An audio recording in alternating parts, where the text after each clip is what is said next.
everyone, and welcome to Module 6. This week we are going to be talking about, well, let's start with last week. Last week was my favorite module in the whole course. It's postmodernism. And it's kind of a bummer that it fell over Thanksgiving because I really feel like it gets at the extremes of art, and I really like having pretty in-depth discussions about the content in that module. So I'm going to try to keep the discussion going from last week, since we only had 4 days to really focus on that material. This week we're going to be talking about ideas and themes that span across the different art forms.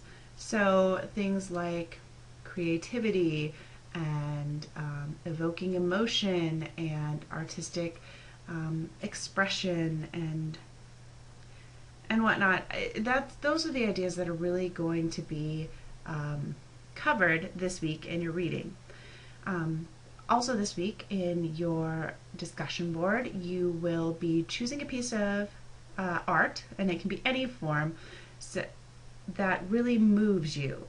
So what form of art, whether it be music or painting or sculptures or literature, poetry, what form do you find to evoke emotion the best, or to bring out emotion in you?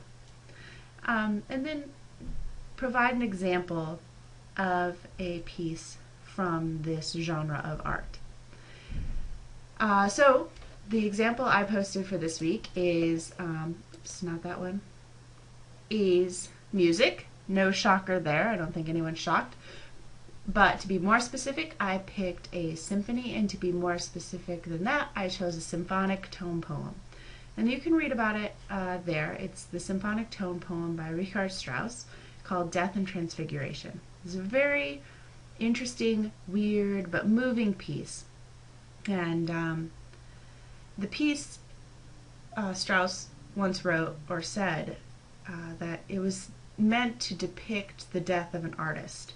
And then on his deathbed, he actually turned to his daughter-in-law and said, "It's a funny thing, Alice. Dying is just the way I composed it." So listen to the piece and see if you can hear death. But not death as a sad journey, but as a journey of someone coming to the closure of their life and going on to the next part, no matter what you believe, the next part of their journey. So that's I hear that, but I would like to hear what you guys have to say about that. This is a fairly light week. You have a discussion board and you have your quiz. So I would spend your extra time starting to really work on your final paper for this course.